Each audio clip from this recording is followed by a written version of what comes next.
ಕರುನಾಡು ಸ್ವರ್ಗದ ಸೀಮೆ ಕಾವೇ. ಎಲ್ಲರಿಗೂ ಶುಭೋದಯ. ಕರ್ನಾಟಕ ರಾಜ್ಯೋತ್ಸವದ ಶುಭಾಶಯಗಳು.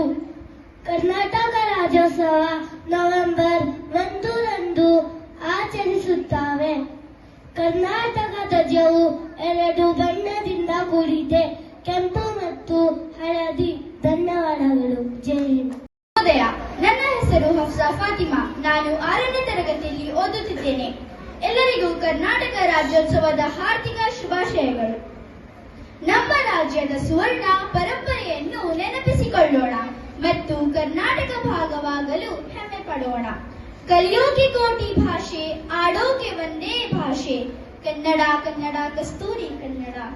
ಹಸಿರ ಸತ್ಯ ಹೇಳಿ ಸ್ವಾಮಿ, ನಾವು ಮಾತಾಡ್ತಾ ಇರೋದು ಏನು? ಕಾಂದ್ರಿಗೆ ಅಂತ ಕೇಳ್ತಾ ಇದ್ದೀರಾ? ಏನ್ ಬೇಕಾದ್ರೆ ಆಗಬಹುದು. ಸದ್ಯಕ್ಕೆ ಕನ್ನಡಿಗ ಅಂತ ಇಟ್ಕೊಳ್ಳಿ. ಏನ್ ಬೇಕಾಗಿತ್ತು? ಓಹೋ, ಕನ್ನಡ ರಾಜ್ಯೋತ್ಸವ ಮಾಡ್ತಾ ಇದ್ದೀರೋ? ಮಾಡಿ ಮಾಡಿ. ಇವುಗಳೆಲ್ಲ ಒಂಥರ ಬ್ರಹ್ಮಗಮನ ಇದ್ದಂಗೆ. ವರ್ಷಕ್ಕೊಂದೇ ಸಲ ಅರಳೋದು, ಒಂದೇ ದಿನ ಉಳಿಯೋದು. ಮತ್ತೆ ನಿಮ್ ಬಾಯಿಂದ ಕನ್ನಡ ಕೇಳ್ಬೇಕಂದ್ರೆ 1 ವರ್ಷ ಕಾಯ್ಬೇಕು. ಹೋಗ್ಲಿ, ರಾಜ್ಯೋತ್ಸವಕ್ಕೆ ಏನ್ ಮಾಡ್ತಾ ಇದ್ದೀರಾ? ಓ, ನನಗೆ ಬರ್ತಾ ಇದ್ದೀರಾ? ಬನ್ನಿ ಬನ್ನಿ. ಶುಭ ಮುಂಜಾನೆಯ ನಮಸ್ಕಾರಗಳು. ಗಗನ ಗಾಳಿಯಲ್ಲಿ ಜಿಗಿದು ಜೀಗಿಸಲಿ ಚೆಲುವ ಕನ್ನಡದ ಬಾವುಟ ತಿರುಗು ಭೂಮಿಯಲ್ಲಿ ಮಿನುಗು ತೋರಿಸಲಿ ಚೆಲುವ ಕನ್ನಡದ ಭೂಪಟ ಎನ್ನುತ್ತಾ ಈ ಶುಭ ದಿನ ತಾಯಿ ಭುವನೇಶ್ವರಿಯ ನಾಡಾದ ನಮ್ಮ ಕರುನಾಡು ಶ್ರೀಗಂಧದ ಬೀಡು. ಇಂದು ನವೆಂಬರ್ 1 ಕನ್ನಡ ನಾಡಿನ ಹಬ್ಬ. ಎಲ್ಲರಿಗೂ ಕನ್ನಡ ರಾಜ್ಯೋತ್ಸವದ ಶುಭಾಶಯಗಳು. ಕನ್ನಡ, ಮನ ಕನ್ನಡ, ನಡೆ ಕನ್ನಡ, ನುಡಿ ಕನ್ನಡ ಎಂದು ಕನ್ನಡದ ಉಳಿವಿಗೆ ಆಶಿಸುತ್ತಿರುವ ನಮ್ಮ ಶಾಲಾ ಮುಖ್ಯೋಪಾಧ್ಯಾಯರಾದ ಶ್ರೀಮತಿ ಸುಜಾತಿ ಸೋಜಾ ಹಾಗೂ ನನ್ನೆಲ್ಲ ಶಿಕ್ಷಕ ಬಂಧುಗಳಿಗೂ, ಶಿಕ್ಷಕೇತರ ವೃಂದವರಿಗೂ ಹಾಗೂ ನನ್ನೆಲ್ಲ ನೆಚ್ಚಿನ ಸಹಪಾಠಿಗಳಿಗೂ ಕನ್ನಡ ರಾಜ್ಯೋತ್ಸವದ ಕಾರ್ಯಕ್ರಮಕ್ಕೆ ಸ್ವಾಗತವನ್ನು ಕೋರುತ್ತೇನೆ.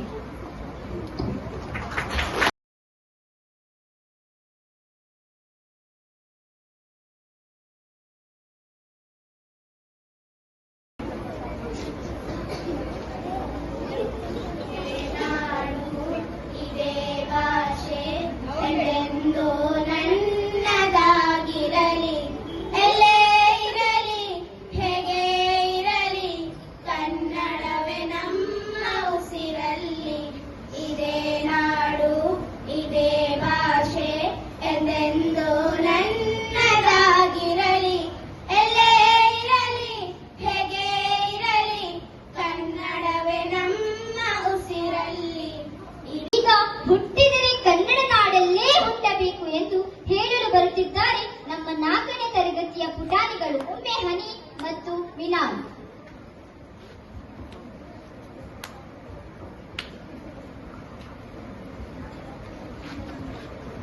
ಹುಟ್ಟಿದರೆ ಕನ್ನಡ ನಾಡಲ್ಲಿ ಹುಟ್ಟಬೇಕು, ಮೆಟ್ಟಿದರೆ ಕನ್ನಡವನ್ನ ಮೆಟ್ಟಬೇಕು. ಬದುಕಿದ ಜಟಕ ಬಂಡಿ, ಇದು ವಿಧಿಯೋಡಿಸುವ ಬಂಡಿ. ಬದುಕಿದ ಜಟಕ ಬಂಡಿ, ವಿಧಿ ಅಲೆದಾಡಿಸುವ ಬಂಡಿ.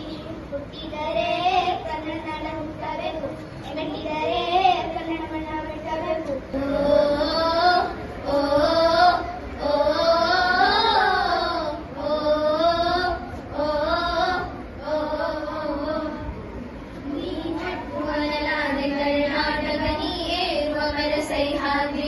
ನೀ ಮುಟ್ಟುವ ಮರ ಶ್ರೀಗಂಧದ ಮರಣಿ, ಕುಡಿಯುವ ನೀರ್ ಕಾವೇರಿ. ಎಲ್ಲಾದರೂ ಇರು, ಎಂತಾದರೂ ಇರು, ಎಂದೆಂದಿಗೂ ನೀ ಕನ್ನಡವಾಗಿರು. ಕನ್ನಡ ಗೋವಿನ ಓ ಮುದ್ದಿನ ಕರು, ಕನ್ನಡ ನೀ ನಮ್ಮದೆ ಕಲ್ಪತರು. ಹೇ ಬಾರಿಸು ಕನ್ನಡ ಡಿಂಡಿಮವ, ಓ ಕರ್ನಾಟಕ ಹೃದಯ ಶಿವ. ಇಂದು 1ನೇ ನವೆಂಬರ್. ಇಂದು ಕನ್ನಡ ರಾಜ್ಯೋತ್ಸವ ಆಚರಿಸುತ್ತೇವೆ. ಮೊದಲನೆಯದಾಗಿ ಎಲ್ಲರಿಗೂ ಕನ್ನಡ ರಾಜ್ಯೋತ್ಸವದ ಶುಭಾಶಯಗಳು. ಅಲ್ಲಲ್ಲಿ ಹರಿದು ಹೋಗಿದ್ದ ಕರ್ನಾಟಕ ಒಂದುಗೂಡಿಸಿದ ದಿನವಿದು. ಮೊದಲು ನಮ್ಮ ಕರ್ನಾಟಕ ರಾಜ್ಯ ಮೈಸೂರು ರಾಜ್ಯವೆಂದು ಹೆಸರಿಸಲ್ಪಟ್ಟಿತ್ತು. ನಾಡಿನ ಹಿರಿಯರು ಒಂದುಗೂಡಿಸಿದ ಏಕೀಕರಣಕ್ಕೆ ಹೋರಾಡಿದರು. ಅದರ ಪ್ರಯತ್ನದ ಫಲವಾಗಿ 1956 ನವೆಂಬರ್ 1ರಂದು ಭಾರತ ರಾಷ್ಟ್ರವೆಂದು ಹೆಸರಿಸಲ್ಪಟ್ಟಿತ್ತು. ತುಂಗೆ ತೆನೆ ಬಳುಕಿನಲ್ಲಿ ಸಹ್ಯಾದ್ರಿಯಲು ತುಂಗದಲ್ಲಿ ಇತ್ಯಾದಿ ಕರ್ಣವನಂತೆ ಗಂಧ ತರುಗಳಲ್ಲಿ ನಿತ್ಯೋತ್ಸವ ತಾಯಿ ನಿತ್ಯೋತ್ಸವ ನಿನಗೆ ನಿತ್ಯೋತ್ಸವ ತಾಯಿ ನಿತ್ಯೋತ್ಸವ. ಇತಿಹಾಸದ ಹಿಮದಲ್ಲಿನ ಸಿಂಹಾಸನ ಮಾಲೆಯಲ್ಲಿ ಸಾಹಸ ಸಾರುತ್ತಿರುವ ಶಾಸನಗಳ ಸಾಲಿನಲ್ಲಿ ಇತಿಹಾಸದ ಹಿಮದಲ್ಲಿನ ಸಿಂಹಾಸನ ಮಾಲೆಯಲ್ಲಿ ಸಾಹಸ ಸಾರುತ್ತಿರುವ ಶಾಸನಗಳ ಸಾಲಿನಲ್ಲಿ ಒಲಿಗರಿಯ ಸಿರಿಗಳಲ್ಲಿ ದೇಗುಲಗಳ ಭಿತ್ತಿಗಳಲ್ಲಿ ನಿತ್ಯೋತ್ಸವ ತಾಯಿ ನಿತ್ಯೋತ್ಸವ ನಿನಗೆ ನಿತ್ಯೋತ್ಸವ. ಸಿಂಹಾಸನ ಘೋಷಕ್ಕೆ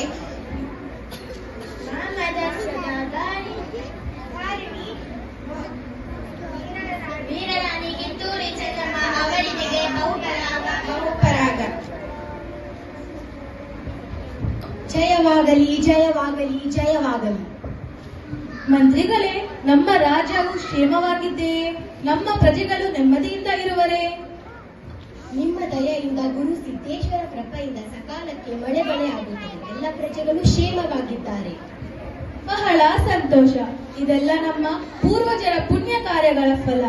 ಮಂತ್ರಿಗಳೇ, ನಮ್ಮ ತೋರುವ ಶಾಂತಿಯ ಮಂತ್ರವ ಹೇಳುವ ಸೌಹಾರ್ದತೆಯಲ್ಲಿ ಸಾರುವ ಸರ್ವ ಜನಾಂಗದ ಶಾಂತಿಯ ಹಾದಿ ತೋರುವ ಭಾರತ ರಾಷ್ಟ್ರವ ಕಾಯುವ ಭಾವೈಕತೆಯಲ್ಲಿ ಸಾರುವ ಭಾರತ ರಾಷ್ಟ್ರವ ಕಾಯುವ ಭಾವೈಕತೆಯಲ್ಲಿ ಸಾರುವ ಶಾಂತಿಯ ಮಂತ್ರವ ಹೇಳುವ ಸೌಹಾರ್ದತೆಯಲ್ಲಿ ಸಾರುವ ಸರ್ವ ಜನಾತದ ಶಾಂತಿಯ ಹಾದಿ ತೋರುವ.